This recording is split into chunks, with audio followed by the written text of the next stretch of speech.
A cantora Ludmilla se envolveu numa polêmica essa semana porque ela se apresentou no Coachella e antes da apresentação houve uma projeção ali com a música dela, Rainha da Favela, e algumas cenas mostrando aí a realidade da periferia do Rio de Janeiro.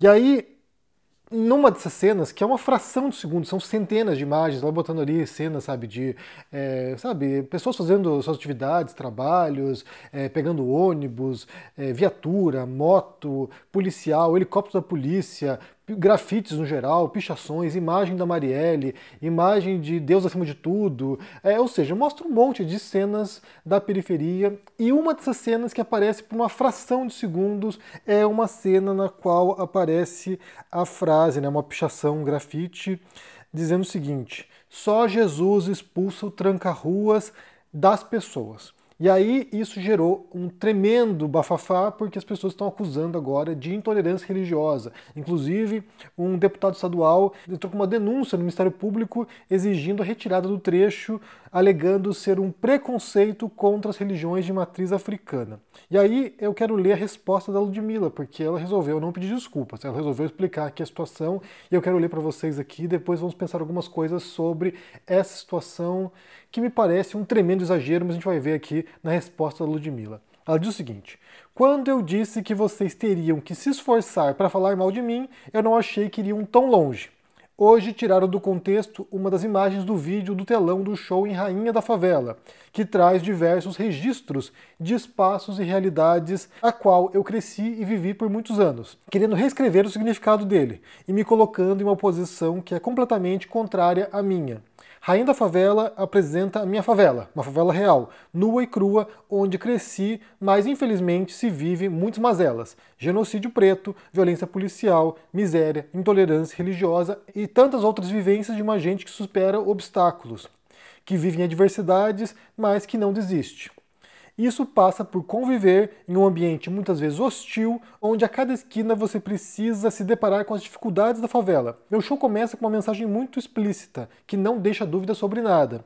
Na sequência, eu apresento a realidade sobre a qual esse discurso precisa prevalecer. Sobre uma favela sem filtros, sem gourmetizações, sem representações caricatas, uma denúncia sobre o real. Estou aqui pelo que é real e não essa versão vitrine importada para gringo achar que esse é um espaço que se reduz a funk, bunda e cerveja. Termino meu show com o céu tomado de pipas douradas que representam a esperança que eu quero plantar no coração de todos que lidam com essa realidade. Esse vídeo foi feito por uma fotógrafa videomaker negra e periférica para que tivesse um olhar de dentro para fora. Não me coloquem nesse lugar, vocês sabem quem eu sou e de onde eu vim. Não tentem limitar para onde eu vou. Respeito todas as pessoas como elas são e independente de qualquer fé, raça, gênero, sexualidade ou qualquer particularidades de que façam elas únicas. Então ela responde aqui e ela não recuou, ela não pediu desculpas, ela simplesmente diz o seguinte: olha, quem me conhece sabe. Basicamente foi isso, né? E aí ela vem explicar que esse vídeo ali foi feito por uma videomaker negra periférica e visava retratar a realidade da favela. Tendo isso em vista, vamos supor que esse seja o objetivo, esse fosse o objetivo, né, retratar a realidade da favela, que eu acho que foi feito com bastante competência, inclusive. Eu não sou, sabe, periférico, mas vendo ali aquelas cenas, né, são cenas cotidianas, cenas do dia a dia, pessoas fazendo suas coisas. E as imagens, né, sei lá, como eu falei, polícia atuando, os grafites, incluindo essa frase sobre o tranca-ruas. E aí, o que acontece é que a realidade é essa, né? Se a gente quer retratar a realidade, se a gente quer mostrar a realidade, se a gente quer documentar a realidade, se a gente quer, sabe, traduzir a realidade para a audiência, isso aqui, seja no Brasil, seja em Coachella, seja no Reino Unido, onde quer que seja, é importante que se mostre tal qual ela é. E não há a menor dúvida, não há, sabe, não há, a gente nem tem como imaginar que não haja na favela preconceito religioso, intolerância religiosa.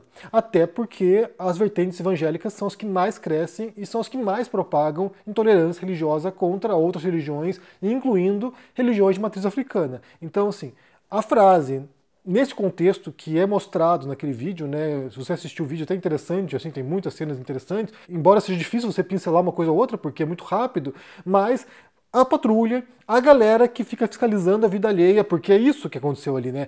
tem uma galera que fica, sabe, pensando coisas para tentar encontrar problematizações para tentar cancelar pessoas. Falei sobre isso essa semana, né, sobre cancelamento, como há esse esforço coordenado de tentar, sabe, pegar pessoas que você não gosta e transformar essas pessoas nos demônios, né, assim, não ouçam mais, não escutem mais o Ludmilla. Aqui nem sequer tem a ver com você gostar de funk ou não, curtir a Ludmilla ou não, mas, de fato, houve um esforço aqui coordenado para pensar uma coisa muito específica, muito pequena, que está num contexto, de fato, ali está num contexto com muitas outras pichações, como eu falei, tem da Marielle, por exemplo, então, assim, tem muitas coisas ali, e ali visa representar, até onde eu entendo, até onde a explicação da Ludmilla também vai nesse sentido, visa representar o que é a realidade.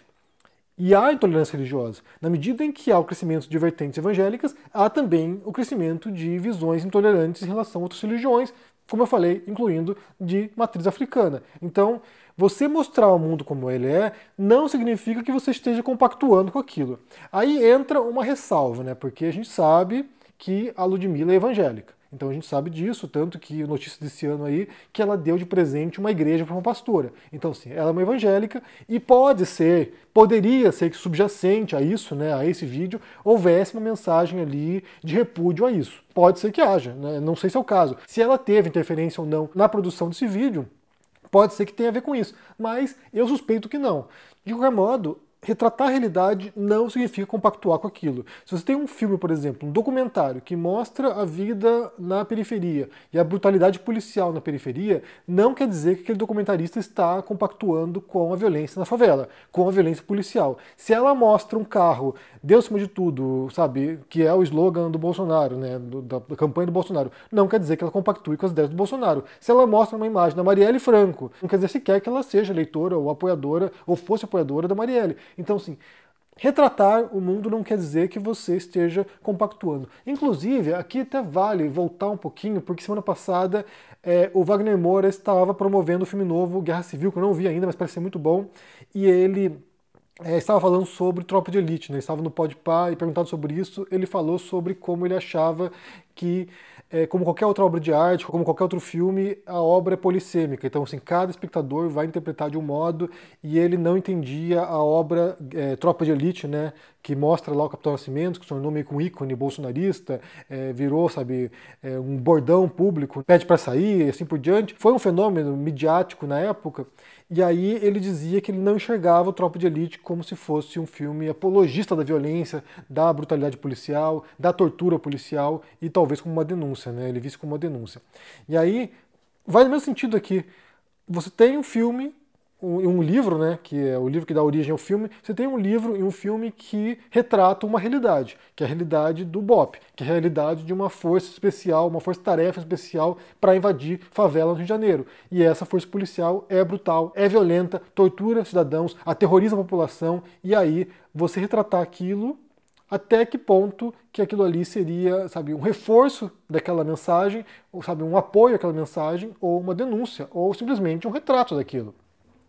No caso do Tropa de Elite, né, só aproveitando esse gancho, no caso do Tropa de Elite, se você pega a história do diretor do Padilha antes do Tropa de Elite, quem assistiu, por exemplo, o documentário dele sobre o ônibus 174, você percebe que há uma certa afinidade do Padilha com a causa social. Então, assim, ele é alguém que está analisando lá no documentário dele as condições que levam o criminoso a sequestrar o ônibus e a cometer o crime.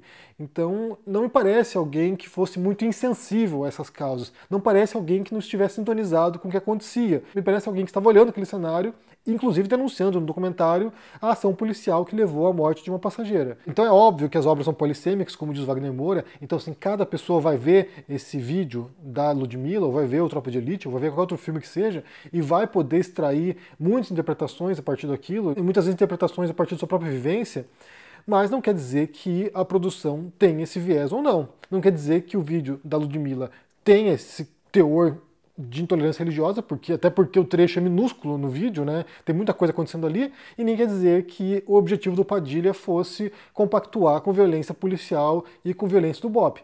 Aí são outros 500. Quem viu Tropa 2, por exemplo, Tropa de Elite 2, aí tem uma outra mensagem muito explícita de crítica à brutalidade policial e crítica, inclusive, as operações policiais que levaram a expulsar os criminosos das favelas, os narcotraficantes, e isso deu brecha para que milicianos entrassem e ocupassem aquela zona. Inclusive, tem um trechinho ali, talvez de uns 5 minutos, no Tropa de Elite 2, que é a melhor explicação que existe sobre como foi a tomada de poder das milícias cariocas. Se você quiser compreender como funciona isso, vale assistir o comecinho lá do Tropa 2 para poder perceber como foi esse processo de ação policial violenta na favela, expulsão de narcotraficantes e isso dando um vácuo de poder, deixando com que policiais corruptos, agentes de segurança corruptos invadissem aquela região e tomassem controle. O modo como a gente vai acessar essas obras diz também muito sobre nós, sobre o que nós queremos ver naquele trabalho. Eu entendo aqui quando ela diz, né, que estão querendo cancelá-la e aí vão encontrar qualquer coisa para poder fazer isso, porque de fato foi o que aconteceu. Pessoas querendo ver intolerância religiosa nesse trabalho da Ludmilla encontraram o que eles queriam. Encontraram lá uma frase, pegaram aquela frase, desconsiderando todo o contexto daquilo ali, desconsiderando todas as demais imagens que apareciam, pensaram aquela frase e agora querem colar a denúncia de intolerância religiosa nela. Só uma ressalva aqui para concluir esse vídeo. O que acontece, e essa é uma fronteira muito difícil de delimitar, é que crenças, dogmas, eles são essencialmente intolerantes. Então, se você acredita numa coisa com muita convicção, e você acha que você está certo, e você acha que a tua visão deve prosperar numa sociedade, você possivelmente será intolerante com outras visões discordantes, porque nesse conflito aqui, só uma pode prevalecer. Se você é um religioso, um evangélico fanático, fundamentalista religioso, você provavelmente acha que não apenas gente que segue Umbanda, o Candomblé, outras religiões de matriz africana estão erradas. Você também vai achar que um católico está errado. Você vai achar que, sabe, uma outra vertente evangélica distinta da sua também está errada, porque você tem a visão correta sobre o mundo. Então, a religião, ela é essencialmente, ainda mais quando envolve essa adesão muitas vezes a crítica do dogma, envolve uma grande dose de intolerância em relação a outras vertentes religiosas. Contra ateus, por exemplo, contra a descrença, do mesmo modo como você tem ateus que são bastante intolerantes com religiosos. Então, esse tipo de perspectiva dogmática, ela tende a levar a esse tipo de embate, esse tipo de conflito, porque não abre margem para reconhecer que o outro tem direito de acreditar no que quiser, estando certo ou errado, e há uma perspectiva de supressão do diverso, do diferente. Então, por essência, dogmas religiosos, eles são excludentes e eles são, em grande parte, bastante intolerantes. Então, a acusação de intolerância religiosa em relação a evangélicos ou a outras vertentes religiosas acaba sendo uma redundância, acaba sendo um truísmo, porque é isso. É a natureza do dogma. O dogma, ele é intolerante. Bem, me diga o que vocês pensam aqui sobre essa situação, sobre esse recorte que fizeram, né? Eles foram cavar num vídeo que tem ali, sei lá, 3 minutos mais ou menos, foram cavar nesse vídeo aí uma cena que é minúscula, assim, é uma fração de segundo, junto com várias outras cenas, centenas de cenas, pensaram uma cena para tentar colar na Ludmilla a acusação de intolerância religiosa,